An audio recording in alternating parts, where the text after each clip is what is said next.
Alrighty guys, I just dropped this customer off. I'm in the service lane, as you can see. Guys, I just experienced the funniest thing I ever experienced in my life.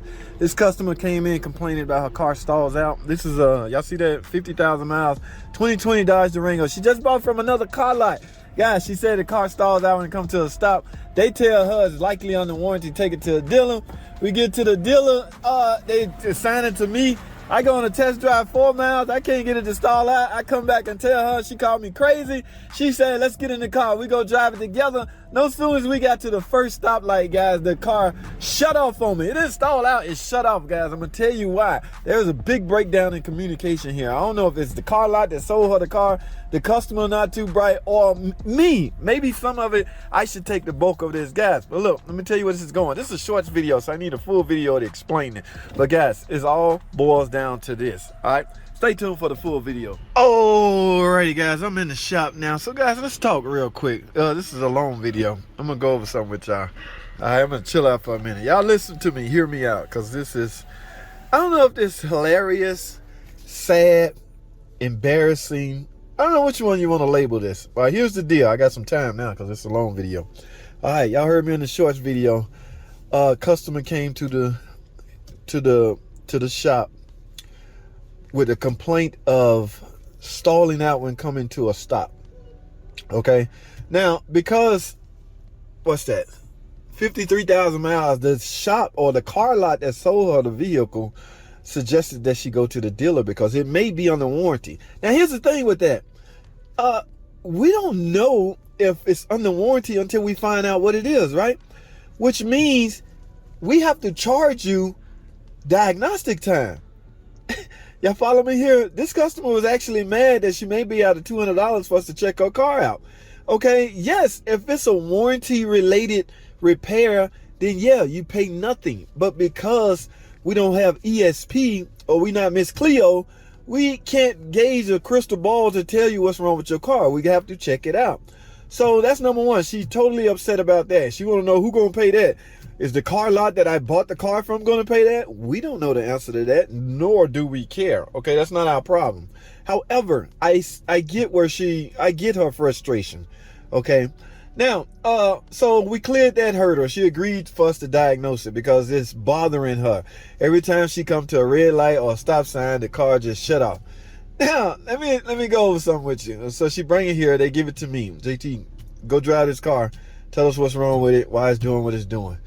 50,000 miles. Look, I look in the cluster area, no check engine light. Remember guys, the car is new. The computer is pretty sophisticated, good enough to find problems and tell you, put the mechanic in the right direction. That's the whole point of a trouble code. Check engine light, help put the mechanic in the right direction. There's nothing. I scan it, nothing. All right, so I'm going, oh my God, here we go, another one of these. Ain't nothing wrong with, you know, I told y'all I had to adjust that, guys. A customer not gonna bring their car to the shop and risk paying $200 for nothing. They obviously think they have a problem. All right, so I go on a test drive, guys. I go 4 miles. Get this, 4 miles. The car never stalled out on me. All right, so I get back to the shop. Made a couple of phone calls. I can't get this thing to stall out. Can you give me more information? What? And I look at the gas end, because a lot of times if the gas end or the fuel gauge is on full, that means they just put some fuel in it, and that could be a problem with your car. But that's not the case here. So, and I get on my phone call, I was told that, yeah, the customer's still here in the waiting room. Come up here. So I drove the car around there. It was advised that we go on a test drive. It's called duplicating. From time to time, I have to drive with a customer to help duplicate a problem. I go, ma'am, I don't have no idea what you're talking about. The car never stalled out on me. She, in so many words, called me freaking crazy, idiot. Yeah, I could take that abuse from a customer because, again, they frustrated. I'm not an idiot or I'm not crazy. I just couldn't duplicate it. So here go plan B. She hop in the car on this side. I stay on this side. First of all, I wanted her to drive. All right. So, guys, get this. We get to the first freaking stoplight, and the car just shut off. Oh, my goodness. You talk about embarrassing.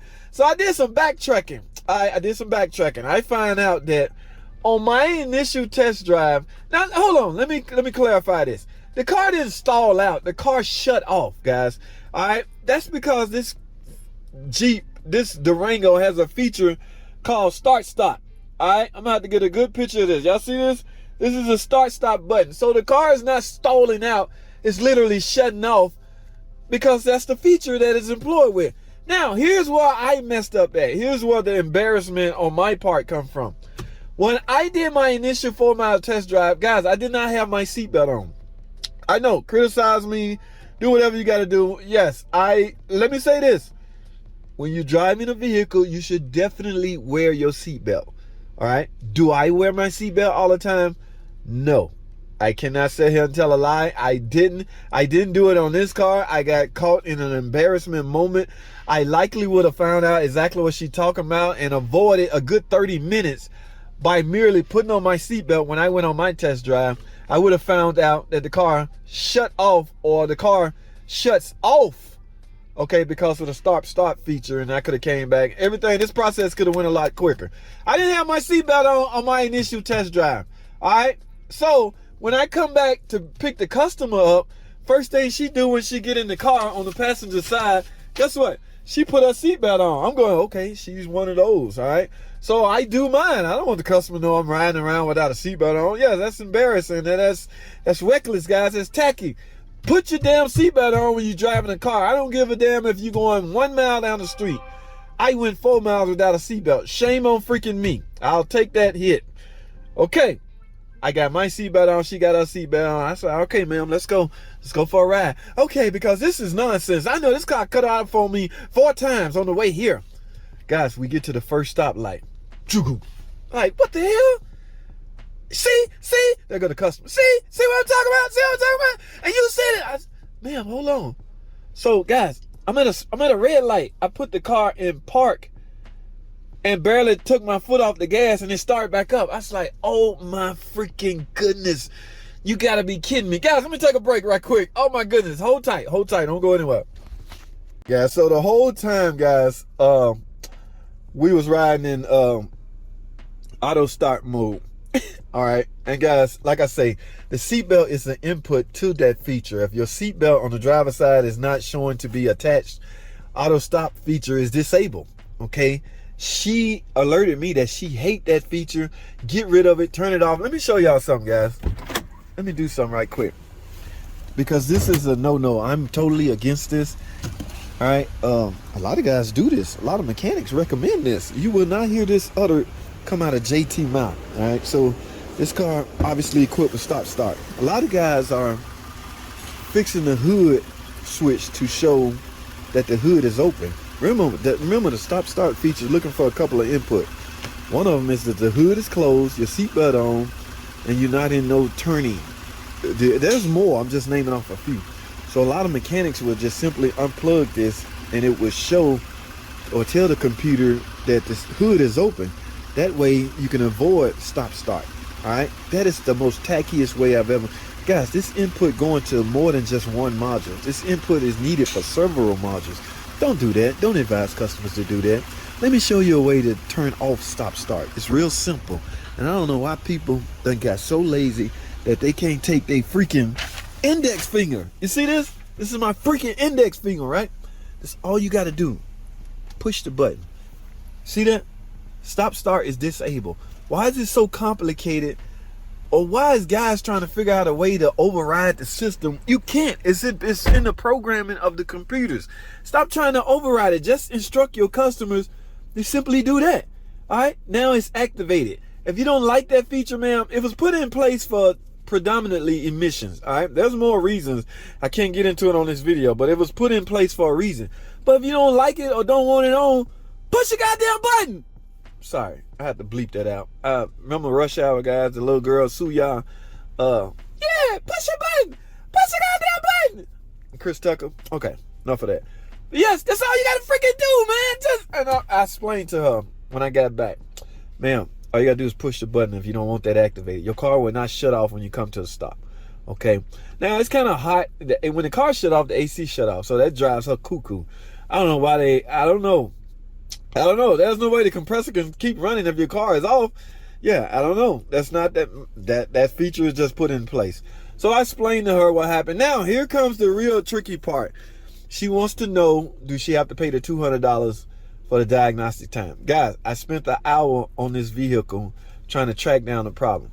30 minutes of it is my fault. Again, I've already explained to you what I did wrong by not, in other words, the process could have been sped up had I simply put my damn seatbelt on. All right, I'm taking that hit. I'm cool. All right, it's cool. But she want to know, that's not my call, guys. Let me put it out there like that. All right, that's management call. I do not dictate what the shop charge customers. Okay, now if they make her honor her signature of the $200 checkout charge, I will get paid my hourly rate out of that hourly charge. So in essence, if she don't pay, I don't get paid for my time. So where do you draw the line? I still want to get paid for my time.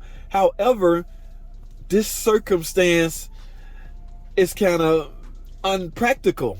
Okay, this is one of those things that just don't happen all the time. So there's not a feature put in place for when it happened. So again, yes, I want to get paid. Should I get paid? That's debatable. I don't know how management going to handle that. Okay, it's not my call at the end of the day. All right, I may get a phone call in the next 5 minutes. Yeah, man, we're not going to charge her. Don't worry about it. I have to take care of you on another ticket. From time to time, advisors would do that. We'll all take a loss and he'll try to make it up for me on the next one. Should this lady pay? Again, I don't know. It's not my call. All right, she's a nice lady that was frustrated because of a feature on her car. Now, let me talk about the feature and why is the customer not aware that this feature even exists? The freaking salesman that sold her this car dropped the freaking ball. All right? Yes, salesmen are supposed to know everything about a car when they're selling it. All right? The features are everything. Why didn't he go over this with her when they was purchasing the car? Did he not have his seatbelt on when they was test driving and the feature didn't activate? Because she went on a drive. She said she test drove it. Everything was fine. She bought it. And then it just started stalling out. The salesman that sold her this car, this is a beautiful Dodge Durango. I want to say 2020 model, 50,000 miles. No, what we just did is not warranty. The repairs was not warranty. So somebody got to find $200. I don't know how the management going to deal with this. This video is too long, so I'm going to end it right here. But I don't mind you know, hey man, this is I guess unique in a sense. Okay, I for once from now on every test drive, you know what I'm saying, y'all know where I'm going with this. I goofed up, but as far as the other part, should she pay or is she gonna pay? I don't know. I'll find out and I'll let y'all know on a shorts video how management decided to handle this. I'm gonna tell the manager, me and the manager cool. Okay, yeah, it does no good to be dishonest with your manager, because at the end of the day, you may need his help. You need each other, guys. You and your service manager or your manager or the guy over you have to be on the same page, whether it's right or wrong. Okay, I'm serious, man. Try not to have. There's time I went to my boss. Look, man, I fucked up. I messed up. I just need this part. It costs $100. It's not cool to charge the customer that $100, but you might have to eat this one, boss. He's like, JT, be more careful, all right? Yeah, so you got to be cool with your boss. Guys, this video is too long. That's all I have, man. Thanks for watching, man. However you feel about me, that's cool. Yes, it happens from time to time. No one's perfect. Let me put that out there. Nobody's freaking perfect.